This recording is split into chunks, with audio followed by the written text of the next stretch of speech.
Hey, I introduce myself, Sonia Lang, co-president of the Community Council. Nice to see you all here. And so what I'm going to start with is our agenda is on, or sorry, our meeting minutes are posted on our rolandopark.org website. If you want to see our meeting minutes, and this is also being recorded and on Facebook. So first thing we're going to start out with is dues and membership. And do I see Cheryl? She's online. There you are. I see you up there. So we have 70 members, $900 in dues, $746.66 donations, which is great, for a total of $1,746.60. And that is 58 renewal and 15 new members. Nice. I like hearing that. All right. Great. All Thank you right, very on much. to community announcements. Okay, and we'll start with Jennifer. Is Jennifer online? Are you online? Yep, I see you. Any announcements there? Hi. Hey. Yeah, good evening. Just a few, let's see. Yes, thank you. I just wanted to say hello and hi, Bettina. I see Bettina's online. Bettina and I are working with groundwork, and we're doing the resident empowerment training program, which has been a lot of fun and very enlightening. And our project is working on the Streamview Drive phase 1 and 2, don't worry. Redesign, moving that forward. And I've also spoken with groundwork about a possible very simple website for Redwood Village. So I'll follow up with you all on that. And that's all. Hey, thank you, Jennifer. Thanks, Jennifer. So we'll move on to Lynn. Thanks. I also want to say we're going to be moving at a little bit of a pace tonight because it turns out today was a minimum school day. And so they're going to be turning the alarm on at 8:30, which means we need to start packing up at 8:15 to get out of here. So, okay. So first, I just want to remind everyone that Cheryl Bailey and Kara West, our treasurer and secretary, are hoping to step down in January. They've been on board for a long time. We are looking for someone to replace them. We're always looking for a member at large. If you'd like to lead a project or you have a special passion about doing something in the community to make it better, talk to us or check out the descriptions on our website and contact us, okay? Appreciate that very much. Those are hard positions to fill, as we all know. Right. I'm not done yet. I'm sorry. And I lost my page.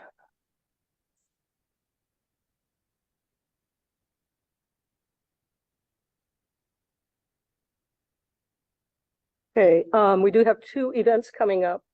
Our last cleanup of the year is going to be the University Avenue cleanup. This time will be on the west side of College in Redwood Village. We'll meet up at 58th and University. We say 8 to 9:30. We're almost always done in an hour. And we always have coffee and donuts because how else could you get up that early on a Saturday morning? And tomorrow we're starting a fundraiser. We did this last year. It was pretty successful. It's called Double Good Popcorn Fundraiser. From here on, we're probably going to be using the funds that we raised from this to help fund our movie in the park event in the summer. I don't know how many of you have been able to attend that. The first year we had just about 100 people, and this summer we had more than 200. We had 230 people. So it's an event we want to see for the community that will grow and continue to grow. And this fundraiser will help fund that. Whoops, don't know where that went. I think, so I just wanted to give some quick updates. On Xena Canyon, I'm just going to say that discussions are still continuing with the City of San Diego Park and Rec Department. Groundwork, who we've been partnering with on our monument sign, and the Pocket Park are talking to the city on our behalf. We don't yet know whether the city wants it to be open space. We're just going to say talks are continuing, and we'll keep you updated each month as we find something out. So just to follow up that, I do want to thank everyone that came out October 28th. We had almost 25 volunteers. That's the largest group we've had for any of our cleanups this year. I want to thank Terry, who's now retired, Josh Cummings, Officer Bruce from the Unified School District, and City Council President, who also showed up. And specifically, I want to thank Roberto Marin from our City Council office, who helped us put this together. He got dumpsters for us, and he spent the week before the cleanup out canvassing the neighborhood and trying to get as many people to show up as possible. It was a very, very good turnout. And so last week, or last month, if you were here, you know that Groundwork showed some designs for the Pocket Park, unanimously approved by the members who voted for it. And so now that we have chosen a monument sign concept, they're getting the site drawings done and getting an application submitted to the city so that we can get started on the funding and permit process for it. It's not going to happen right away, but we're at least off and running on it. And if you were here and you voted, you know that we had 3 monument sign concepts. The first one I call our baked potato. The second one is concrete, and the third one, which we blatantly copied from the North Choyas entrance at Choyas Lake, and we'll have to modify that, is a mix of both some stone and concrete. And we had a tie when we finished. We've had other people who came to vote. And so that is the winner, folks. This is the concept we're going with. The one I've heard. Yeah, I think so. So that's all the announcements I have for now. A lot. All right. Yeah, that's a lot. Okay, any questions? Oh, and if I could just say one shout out to Mr. Smith back there. Lionel talked about the need for a no turn on right sign at College Grove and College. We put in a request to the city. They agreed with you, and the sign has been installed about 2 weeks ago, Lionel. So Yay. I haven't seen anyone make a right, but I haven't seen anyone don't get hurt yet either. Okay, thank you. All right. Thank you, Lynn. Okay, so what we're going to have next is our public comments. And as we said, we have to move quickly through. So if you could please keep your comments to 2 minutes. Okay. And anyone have any comments? Come on, stand up. Don't be shy. So it's a common subject. It's Do you mind standing up? I just had surgery on my legs. Oh, okay. For said sorry. I live on 69th Street, and every day speeders anywhere from 30, and I bet some of them been 50, 55. I can't tell you how many times I've almost gotten clipped getting out of my own car, backing out of my driveway. If someone's parked in front of me and I'm pulling out, I can't see them until they're on top of me. You know, it's just ridiculous. I understand they can't put speed bumps in. Something needs to be done. Somebody's going to die on that street. And that should not be what it's going to take to get some action on this. Not only on our street, but many others in the Rolando area. I agree. Is that 69th between Celia Vista and University? About a half block from University. Okay. And I know you also had an issue with speeding. New luck over from you, and that's the reason why I'm here. Is somebody's going to get hurt, and our street is full of young children that are constantly playing and walking across the street between houses. My issue is that it's not only the speeding down Donna Avenue, but that there is no yield sign, stop sign at the intersection of Donna Way and Donna Avenue. I have filled out a form online with the city to request a stop sign. I haven't heard anything back and it's been over, 3 or 4 months. But people routinely just look to the left as they're turning right and not looking where their car is going. And there's always kids crossing the street in that intersection. Or folks will be turning left and just looking to the right to make sure that there's not a car that coming that direction. But there's people walking dogs. It's a very family oriented neighborhood. And something's going to get hurt if something doesn't happen soon. Okay, and you said you put in a request how long ago for stop signs? Probably 3 months ago. Okay, I will check with our traffic engineer. I can send her an email and see if they've done a study yet or see where they are. I know most studies right now are taking 90 days. That's what I was told. And just so everyone knows, Aragon, the 3,800 and 3,900 blocks of Aragon and Loma Alta are they've requested an evaluation for speed humps on those 4 blocks. Doesn't mean they're going to get them. But at least the study's been ordered for now. But I will say there's an awful lot of moving violations at stop signs going on. And I'm not just talking about right-hand turns. I'm talking about people just blatantly blowing through stop signs. Yeah. It's a serious traffic issue. Any other comments? Yeah, I see Lucero Maganda from the mayor's office said, yes, evaluations take around 90 days. So, but let me follow up and we'll see where we're at. Okay. Other comments from anyone? Just one last comment on this thing. When will we get feedback about the issues we bring up? We hear these issues rather repetitively. Different streets are mentioned as far as having issues. When will we hear something concrete? Other than we can't put in speed bumps, then block off the end of 69th Street, don't allow access to it. Do something else. Tell us what they're willing to do to help safeguard the people that live on that street. Yeah.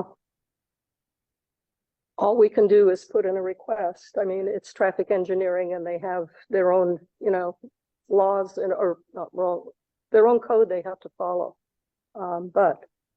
So we'll put in a request. Like that guy, but somebody's going to get killed. It's not going to be an unfortunate bump, and they survive. Somebody's going to get hurt and killed on that street. If a police officer sat on that street, as I mentioned earlier, between the hours of say 6:30 and 4, I bet you they could write 150 tickets. That is a major thoroughfare coming from the college area down to the Croc Center and access the university. Yeah, I'll bring it up to our traffic I division appreciate it. and I'll see if those guys have it on their radar. If they don't, we'll see if we can get traffic to work a detail. I mean, I've seen maybe one squad car coming up and down our street in the last 6 months. So that means traffic is probably not aware of this area being, Put some unintended. Sure. It looks like Cheryl has her hand up. You guys, if you want to go to her next. Yep, Cheryl. I just put in the chat, my question is there any way to paint a kind of slow down or something on the road of Celia Vista near the Bing Street intersection with Celia Vista? I've almost been hit twice pulling out from the stop sign on Bing because there's a bend for people coming up Celia Vista, and sometimes people really speed there.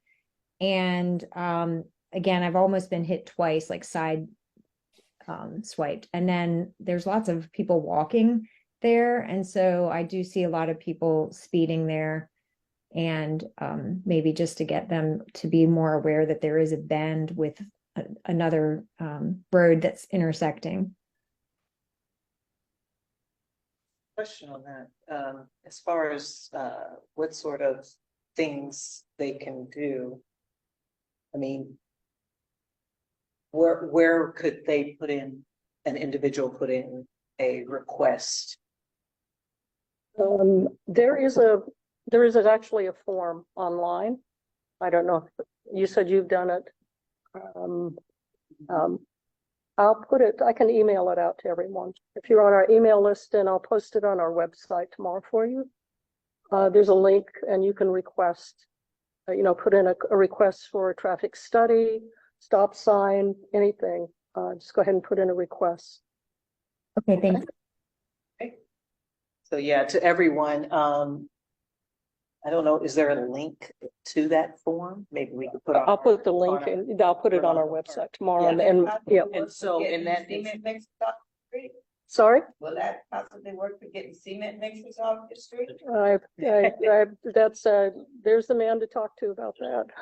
He told him to get them off, but he was gonna tow them, but that didn't help. No, I mean, I think we're down to there was one. a couple, yeah, But but there's still some, What I told by you is one now. yeah.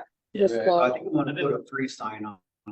Take I've been it off. putting pressure. I've been putting pressure on. Maybe like midnight or something. We- All right. Yeah, we do recognize that traffic we're a cut through neighborhood and we know that because we're between the 94 and the university. We get an awful lot of cut through traffic. And so far we've been very frustrated with traffic engineering who doesn't acknowledge the impact this is having on our community. So. Yeah. Sure. Exactly. Freeway drive neighborhood like it's still on the freeway.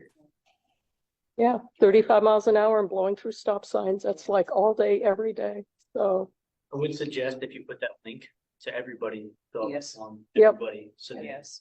Let's put the pressure on. Which really stand out to these Yes. guys more than anything, and please CC me in any emails. Okay, will do.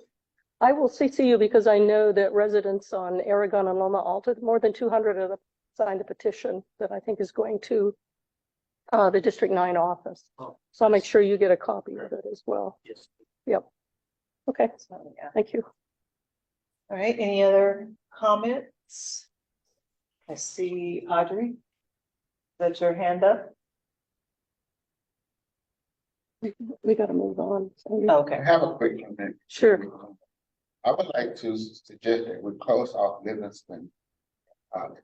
That to stop a whole lot. We put in a request because that came up at our May meeting and the response we got back from traffic engineering was no. Because they felt if they closed it off there, they would just push the traffic onto College Grove and to Billman. And I did point out that the traffic study showed that we've had a 400% increase in traffic since the last study 5 years ago. Still waiting to hear back about that. Once we bring them here and let them. talk They to won't us. come at night. That's a city policy. They don't come out at night. I'm sorry. Should we stop the So- Uber and whatever delivery driving? This problem would probably be cut by. Mind you, I appreciate the convenience of home delivery, but when you have people darting in and out because they're on a time crunch, they need to get, and it's also not their neighborhood. Yeah. So. So, All right, so I'm going to move on. As I said, we're short on time, so any other comments, maybe after the meeting? Let's see. Let's move on to our community reports.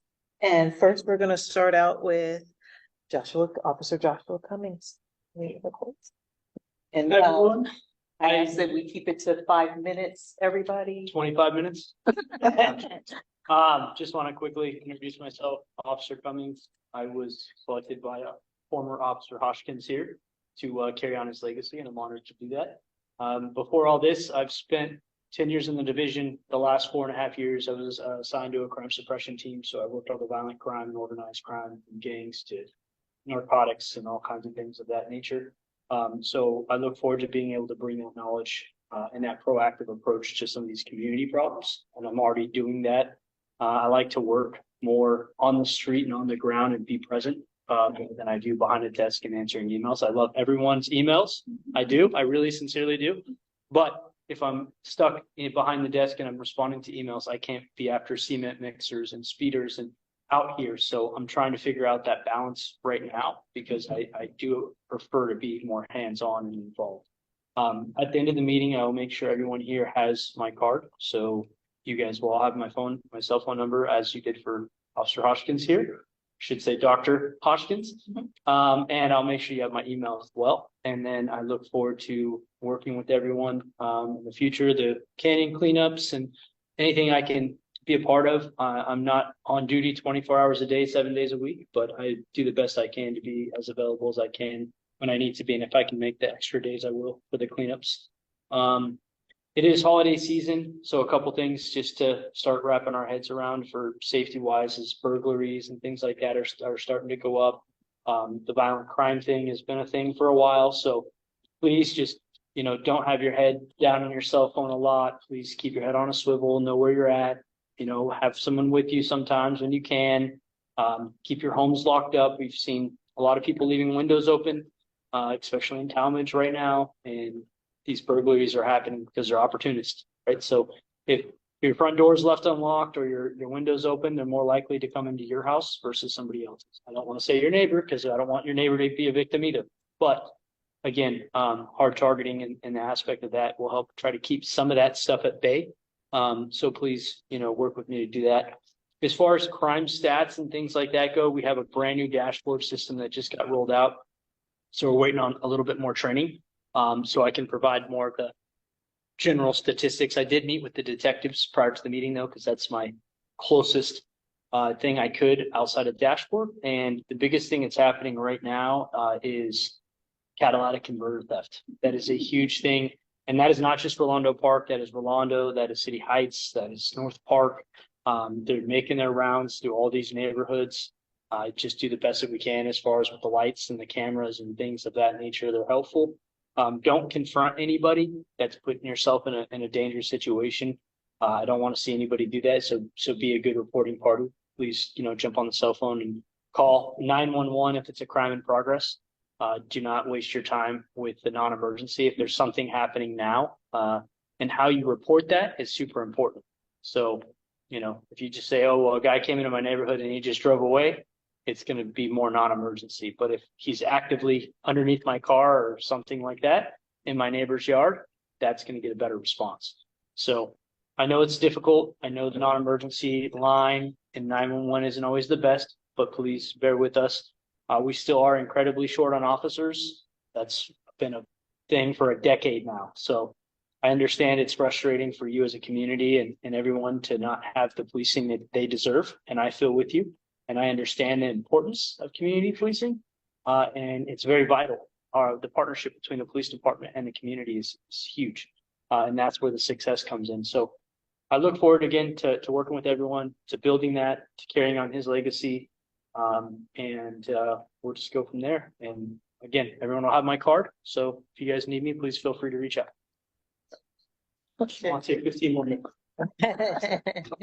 All right, so we're going to move on to Willow Lance from the Congresswoman Sarah Jacobs' office. Yep, right here. Oh, you're here. Yes. Oh, there you are. We're Nice to lucky. meet you. Okay. I'm Willow. Nice to meet you all. I work for Congresswoman Sarah Jacobs. I have some updates for everyone. So last month we got a new Speaker of the House. His name's Congressman Mike Johnson. So with this update, the House has resumed legislative business and we're working to pass the remaining appropriations bills for the rest of the year. The congressman got to come out to the district this past weekend for Veterans Day. She celebrated at the El Cajon American Legion Post 303 for the Veterans Day event, as well as got to go to the Miramar National Cemetery to celebrate that. Always our office is here to help with any federal casework you're having. So even if you're in the post office, we're happy to help. I also wanted to flag that we have our spring intern applications open. So if you know anybody who's in college who's interested in interning in the spring, send them my way. All I got. Willa, do you have that information about the intern available in a flyer? I do. Could you email that to me and I will post it on our social media? That's one I would post. That's a good one. Yeah. Okay. Thank you. Thank you. Any questions from anybody? No questions. So how many interns position? We tend to hire anywhere from 2 to 4. It depends on when they can work. And these are paid interns. Yes, absolutely, they're paid. Great. Thank you. Well,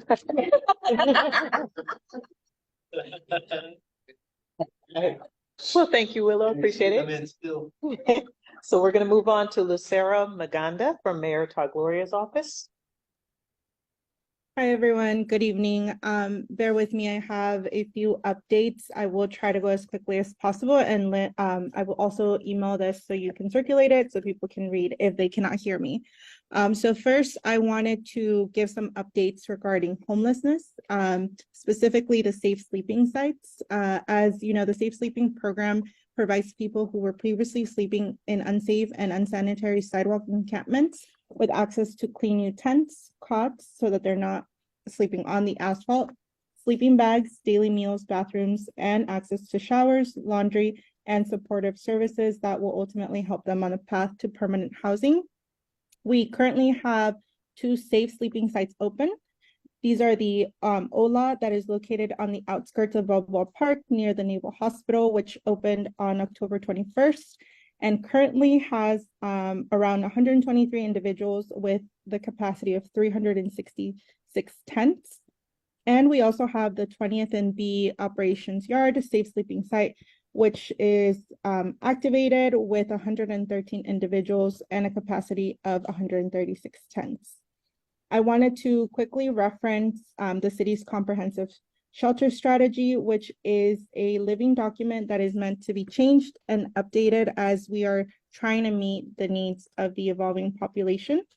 This strategy includes an analysis of the current shelter options, such as safe sleeping, and potential locations for expanding shelter opportunities, again, in an effort to diversify our shelter portfolio, making sure that we are trying to give different options for folks with different needs. So we have safe parking sites, we have safe sleeping sites, in addition to regular shelter, and we have congregate shelters, non-congregate shelters. Again, efforts that are meant to make sure that we are trying to get folks out of the streets and on a path to permanent supportive housing. I did want to quickly touch base on one of the sites identified in the strategy, which is the H Barracks site. You might have seen it. It's been recently circulating in the news, but that has been originally has been in the shelter strategy that was released early in the year back in June. This site is located at the north end of the San Diego Bay. It's on industrial land next to the San Diego International Airport and across the boat channel from Liberty Station. This is approximately a 25-minute walk from Liberty Station. This is a city-owned property, which has been used as fire and police training center and will ultimately be the site for the Pure Water Phase 2 project. The construction for this project is at least 5 years away, and the site has been currently identified as a location for a shelter site in the meantime. There is currently some work underway to demolish the 8 structures on site, which again was previously used as training facilities. The site planning and preparation began in this fall 2023 and is currently expected to take roughly about a year. I did want to make sure that I mentioned this, as I know there's been some mention of this on the news. And again, this is part of the comprehensive shelter strategy, which is available online and lives in the Homelessness Strategies and Solutions Department website. And I will link the items as well.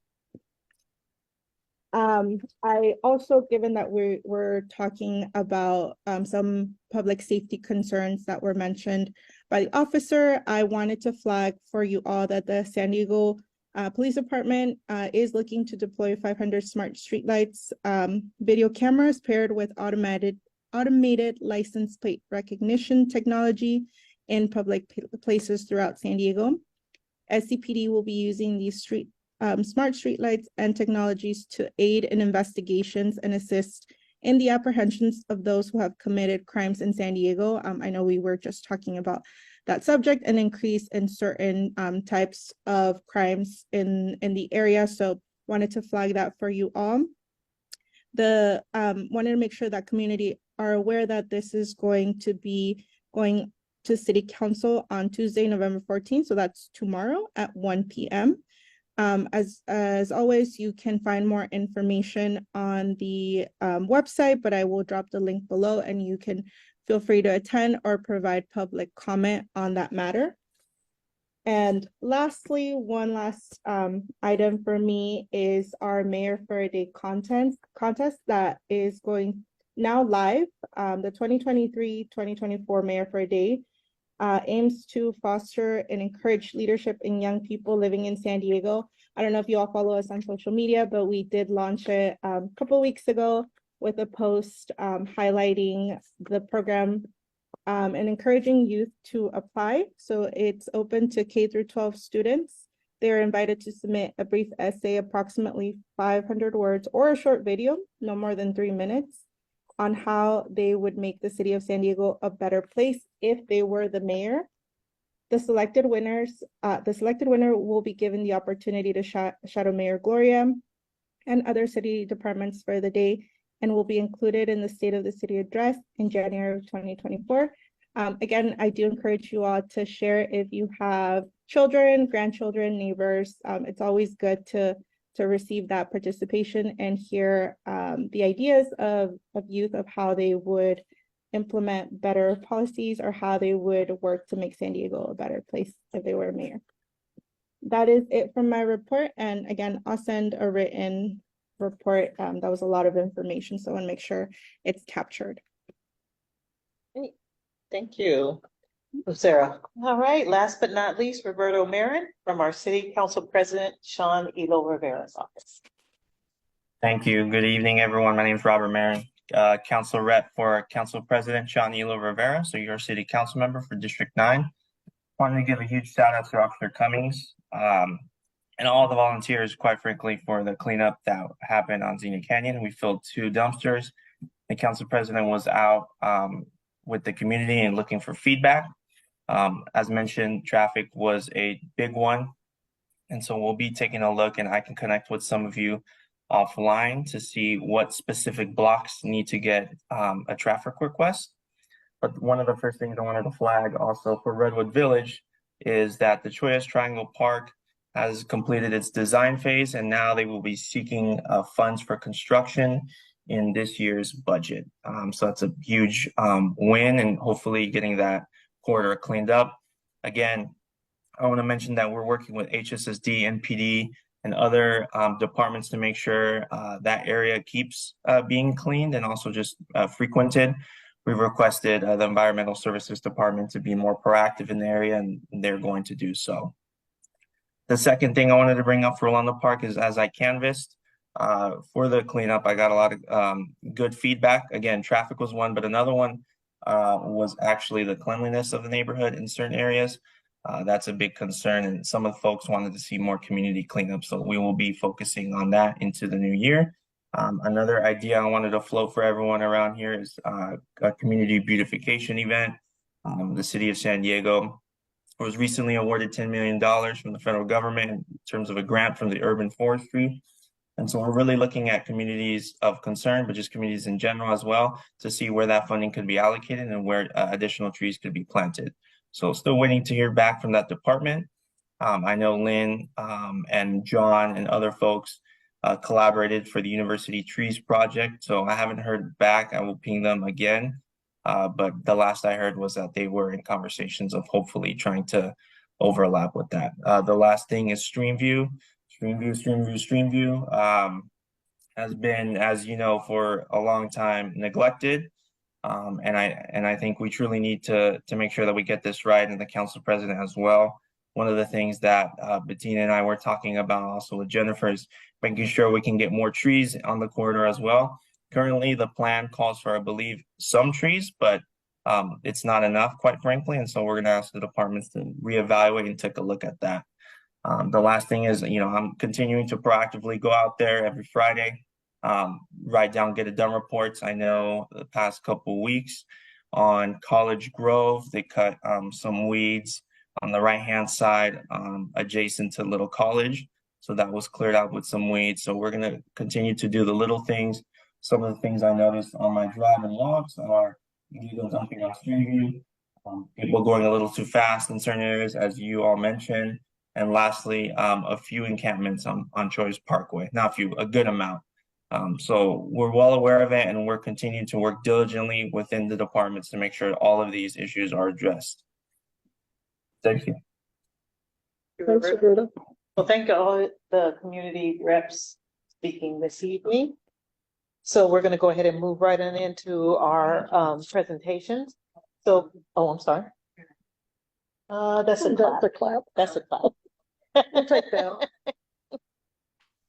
So who I have is Melanie Briones, who is is going to speak to the local opioid treatment authority program coordinator for the County of San Diego Health and Human Services Agency, to discuss the new treatment facility that will be opening in the Rolando Plaza on University Avenue.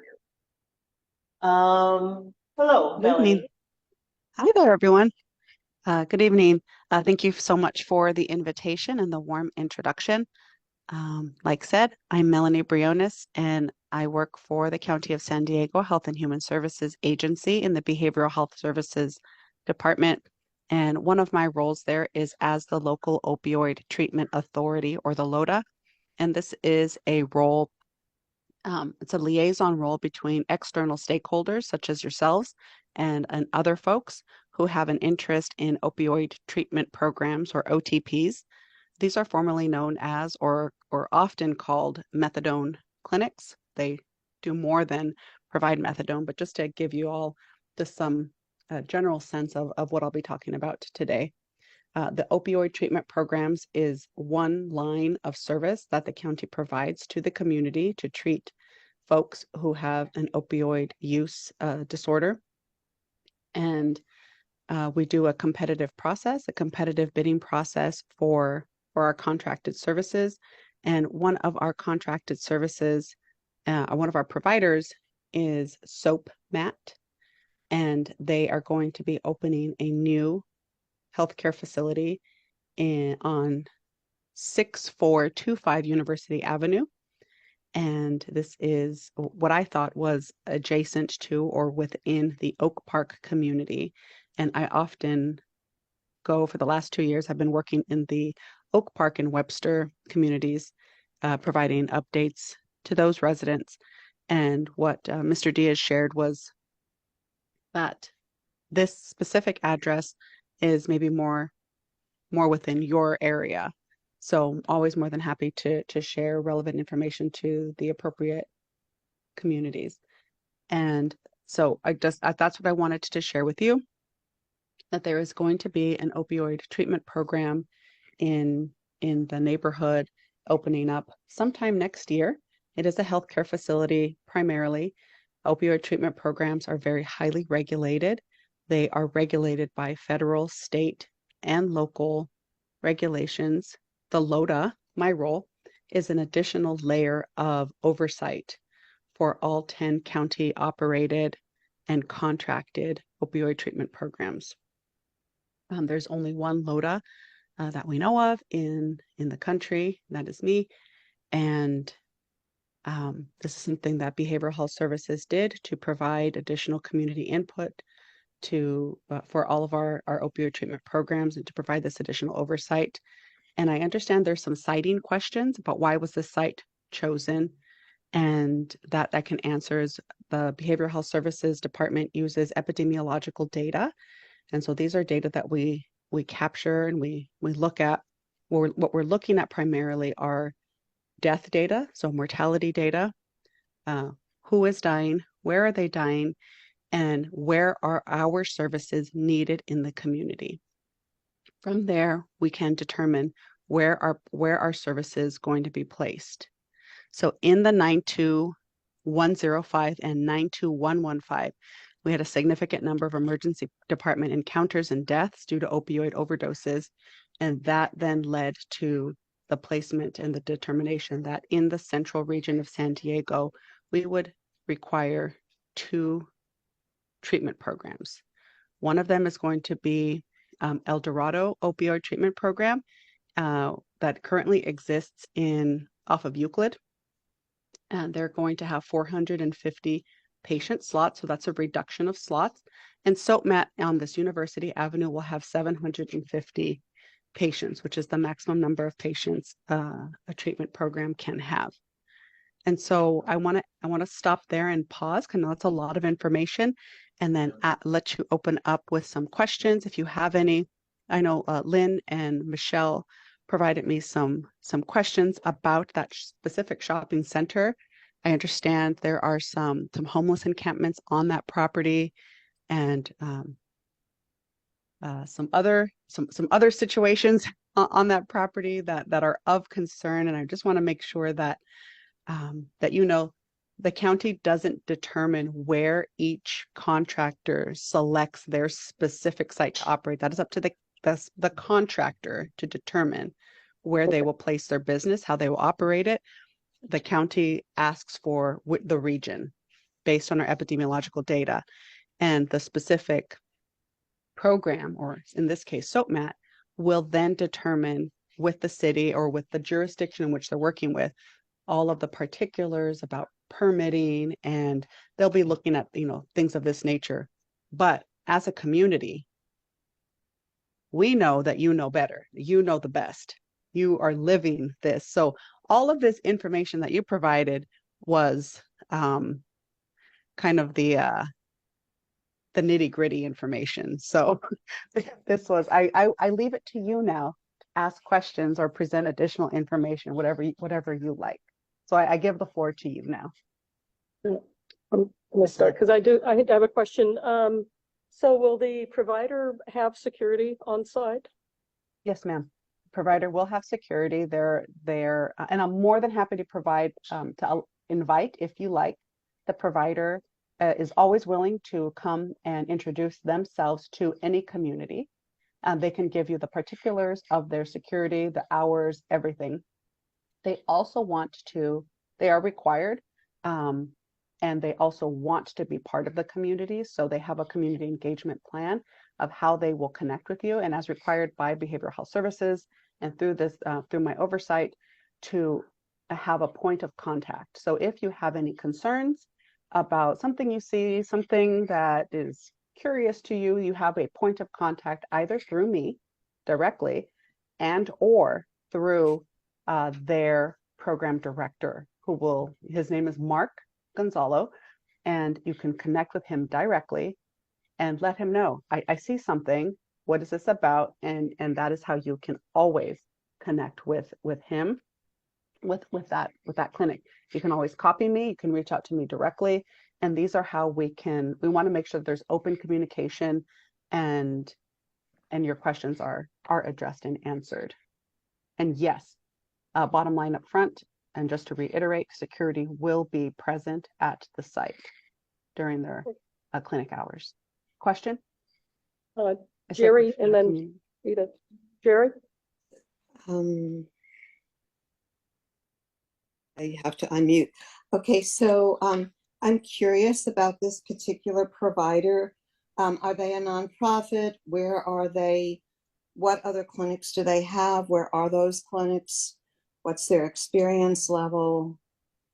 And maybe, you're not going to be able to give all that detail, and we probably should have the director come and speak to us. But if you could give us any information, I have SOAPMAP. I don't know what that, maybe you could spell that out and just tell us what their experience is in providing services to people who have addictions.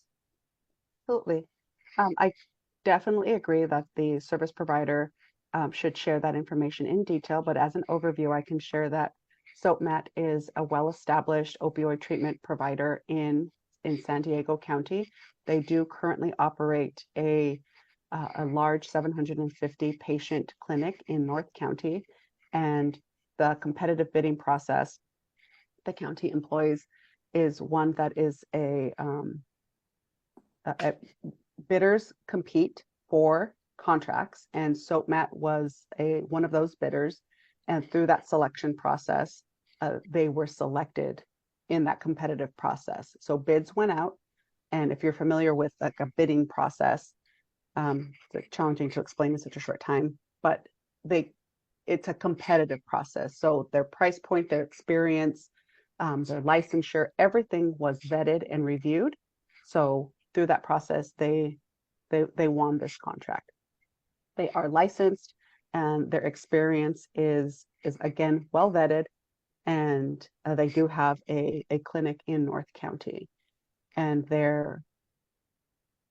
are a not-for-profit. I don't know if they are a non-profit per se. They are a family-run clinic. It's owned by a daughter and father.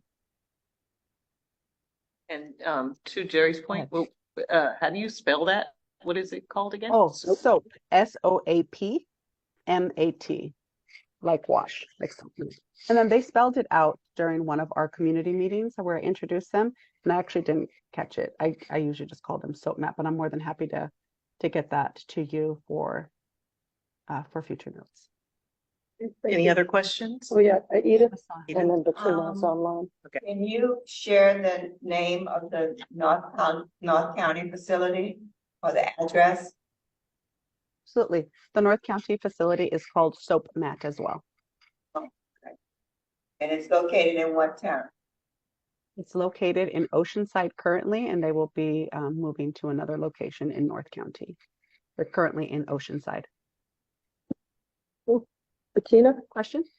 Oh, Melanie, could you just kind of describe how the program actually works? Like what from the client's perspective, you know, did they make an appointment? They go in, they get treatment, do they stay there for a while?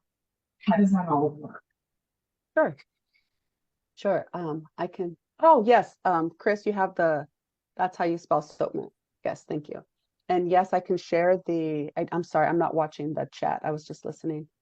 Yes, I can share some. You can have my information. I'll share my information, and I can share statistics with you. Absolutely. A patient who is seeking opioid treatment program services this is a last resort type of program. So if I were to seek opioid treatment services from an OTP, it would be after several failed attempts to get recovery. I have to have gone through numerous attempts, and I have to be able to document and prove that.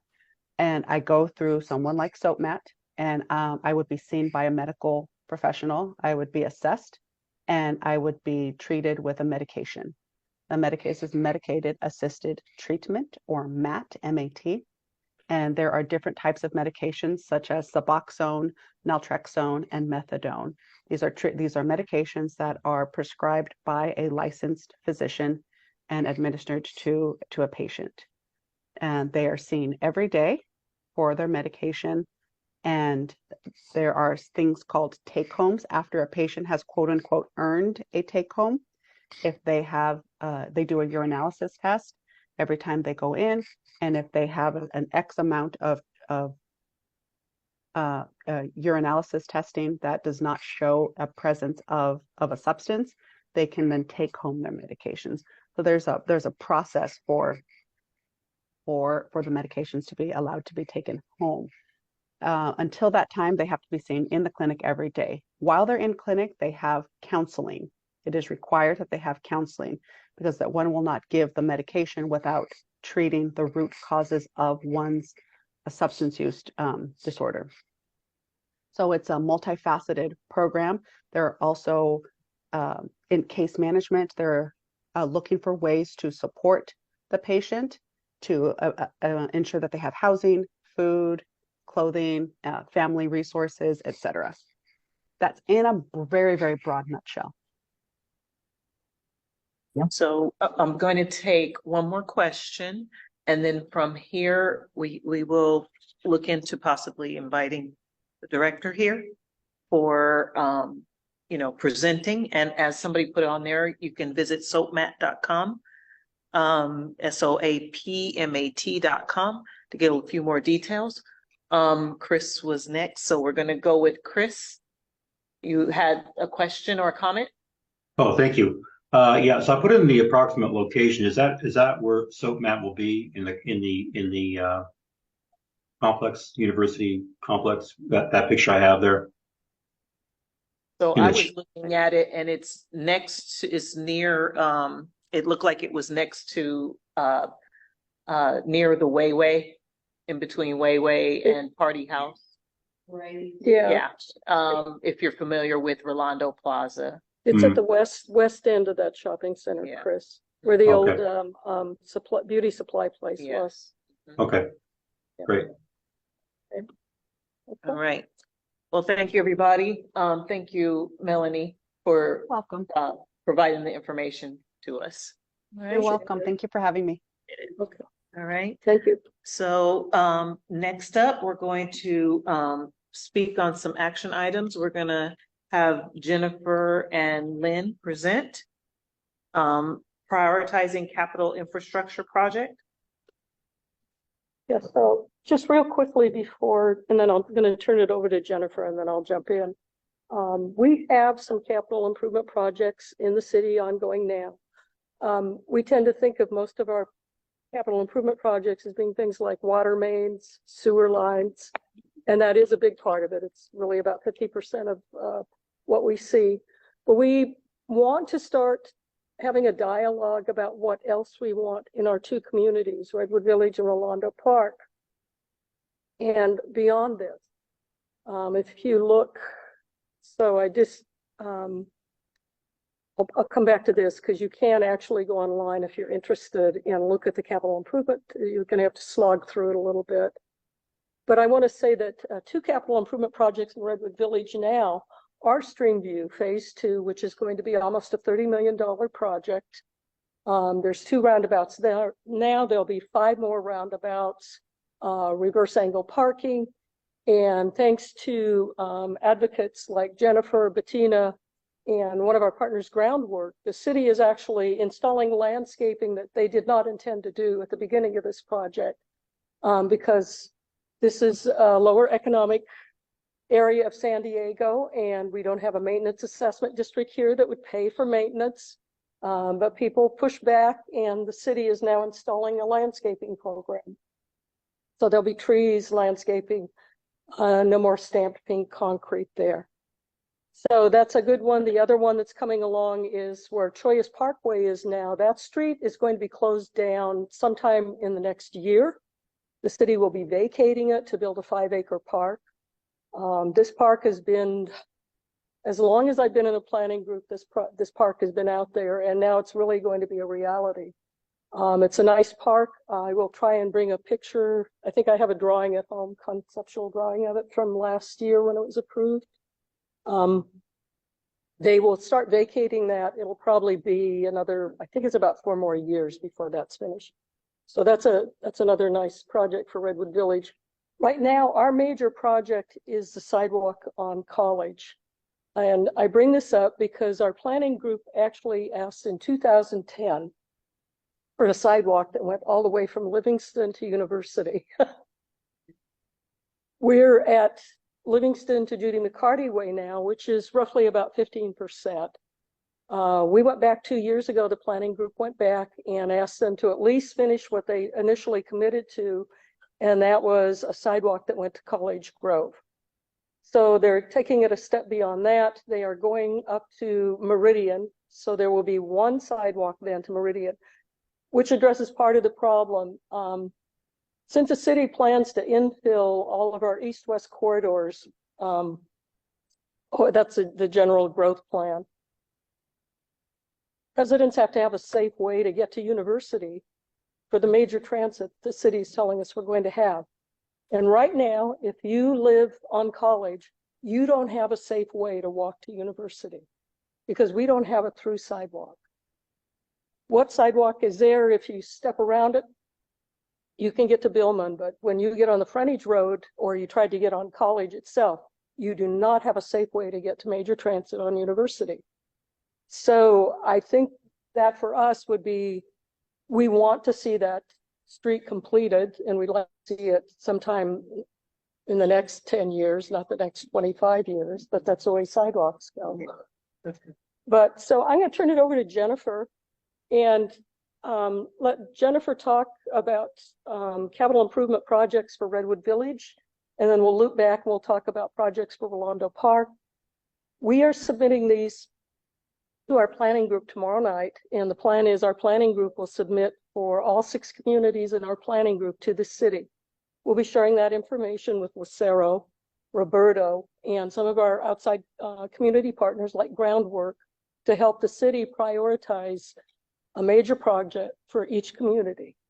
So, all right, Jennifer, you up? Oh, okay, great. Thank you. All right, so we have not had a lot of discussion with our Redwood Village community about this, but one thing that has been an ongoing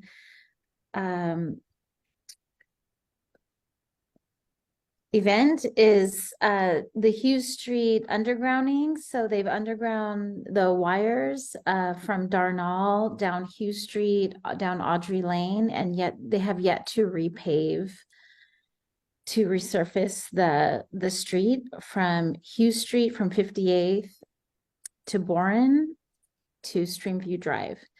So that is one major project that needs to be completed. I know there is a project with the city. I've requested, as Robert knows, I've requested from the city engineers to see those plans. I see it on the city website for 2024 for that to be completed, the slurry of the paving from Hughes Street to Boren. I have not had a reply. So right now, that seems to be our number one, besides, the things that are in progress and in the light, like Streamview Drive and Choice Triangle Park.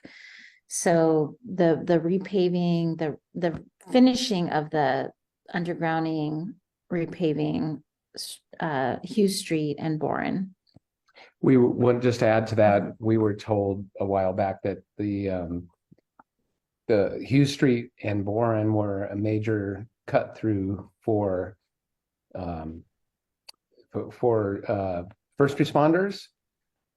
So they are expecting to have nicer pavement, or and that's why they won't let us put speed humps in the road on this street. So we figured, like, well, if they want it to be nice, then they should go ahead and pave the road. They're not going to put traffic calming stuff in. So that's the number one thing. Probably I would guess that it might be worth thinking about 58th Street and how it goes down to Dwight, because once Choice Parkway is cut through, once Choice Parkway is gone, that will probably be a big cut through for people coming off 54th going through the neighborhood. There's only sidewalks on one side of the street there for much of it. So maybe worth considering sidewalks on both sides of the street there.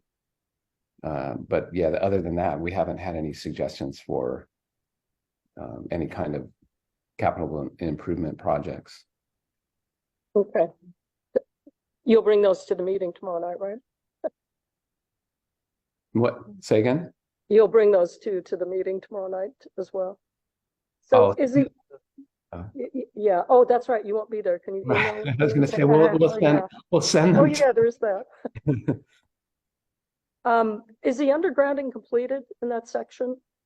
You said it was off Hughes. Yeah, the undergrounding itself is completed, and there was I don't think there's any more SDG&E stuff to go.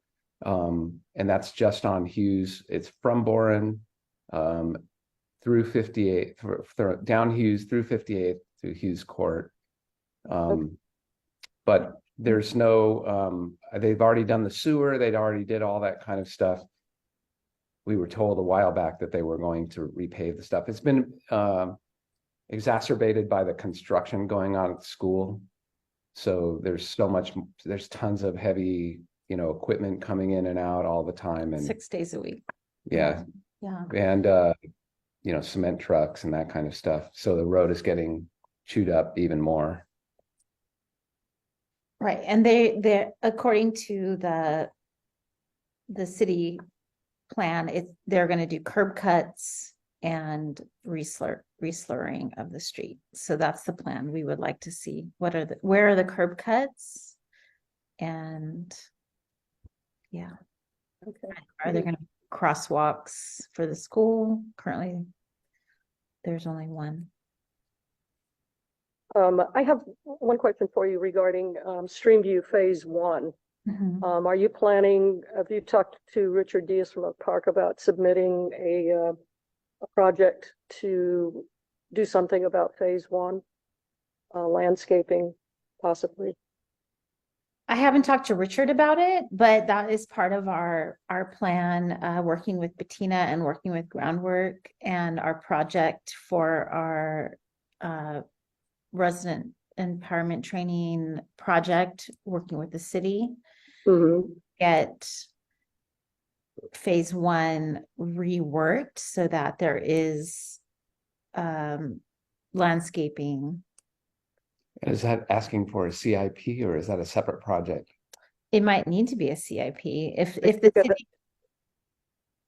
I think it does. And Roberto, you have your hand up. See a hand up. That's Roberto. Yeah, so I talked to Leslie actually this afternoon, and the city has granted her permission to seek funding for the landscaping. So we're gonna coordinate that. I'm gonna talk to the council president to see if we can get funds so that we can immediately get that addressed. But stay tuned. I think that would be more of a budget ask. But again, I'll triple check with city staff and the council president on that. Okay, could you get an answer by tomorrow night, Roberto? I can try my best. I'll ping them tonight. Okay, very good. Thanks. Any questions on this side? From Redwood Village? Any response? Any other comments for Redwood Village? One twice. Right, so we'll move on to Orlando Park. So other than a sidewalk, what else would the community like to ask for? I want to point out one of the issues we have, like things like recreation centers, parks.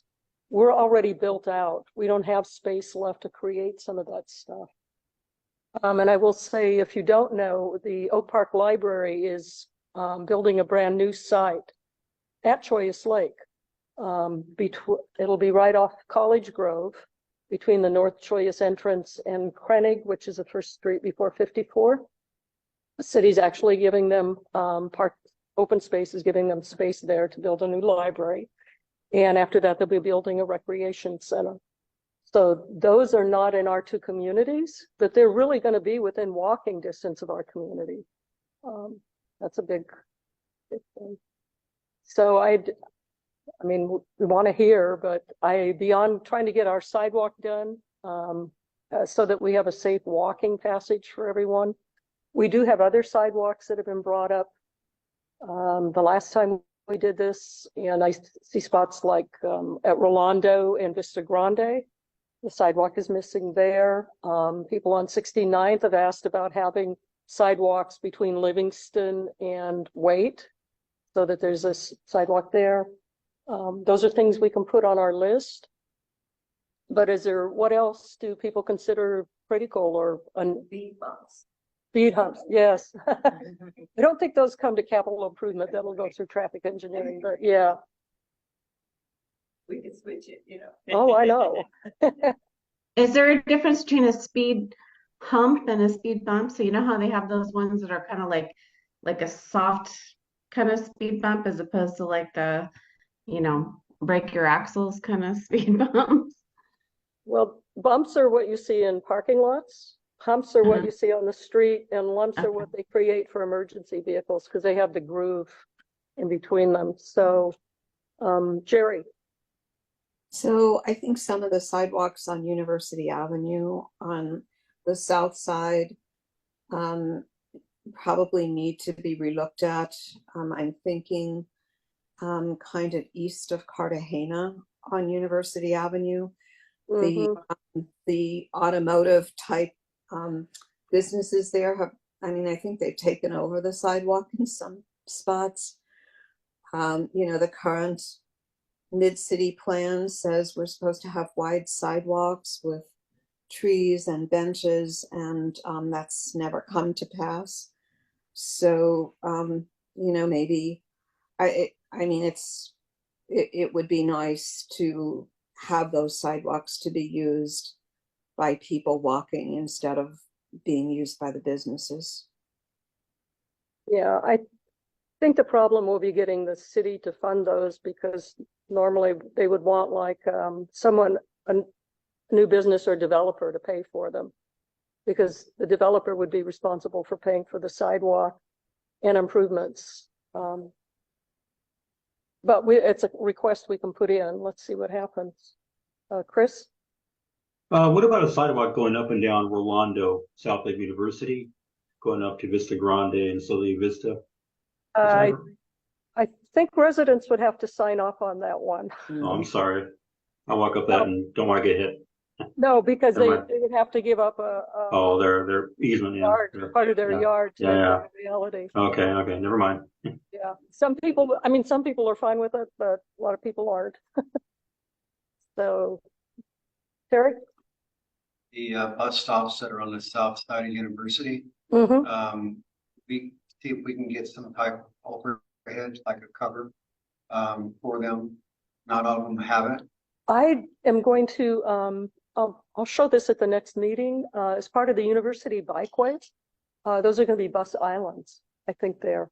And it's to make it so easy to get, you know, on and off the bus with your bike.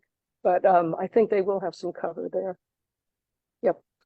I'll bring it and then we can talk about it for our next meeting. Is this session where we talk about the sidewalk? No. You know, the council had that meeting today at 2:00, and the first item was sidewalks. Yep. Yep. I know. Yeah. Well, I mean, it's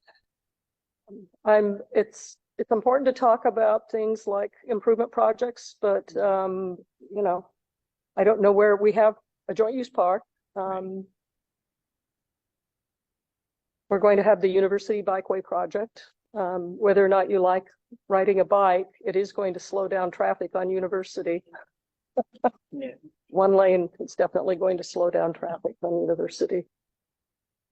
So at this point, it seems like, you know, walkable neighborhood, right, is generally what kind of the bigger priority for our neighborhood is, to make sure that, you know, we have a walkable neighborhood. So we want to make sure you can walk through the whole neighborhood safely, or at least as safe, better than walking in the street, right? Yeah. So, The part I don't understand about bike lane is nobody never uses them. I never see a bike lane. I think part of that is what they pointed out is they don't feel safe. So in certain areas where they feel a little safer, you see a lot more bikes, unfortunately. Some of these way they are, people they speed through the neighborhood. They definitely don't look out for people on bikes. So that tends to be a deterrent. They're not spending that much money. No, I think we need. I don't know. I have friends that live in some of those neighborhoods where they've already done this and they still don't see bikes. So I'm not convinced. Yeah, I think, Lionel, I think you're right. I think it's more of a nudge in the city and try to get away with people getting out of having parking. So we try to force people to use either bicycles or buses and so on and so forth. So you Wrong city. know what you. No, it's not. Okay. I mean, Alrighty. I think I don't see too many more hands or anything, so we're gonna go ahead and wrap it up. And so for our next month is this is November, right? Our holiday social. Time is going by so fast. So next month we don't have a meeting, but we do have our holiday social, and we would love for as many people to come and enjoy the time. So we don't do any presentations or anything. We just kind of mingle and celebrate the holidays with their, you know, and neighbors, right? So hope to see you next month. Same second Tuesday. Hey, thank you very much, everybody. Thanks, everyone. Thank you, everybody on the phone or on the video on Zoom. Great. Thank you. Thanks, Thanks. everyone.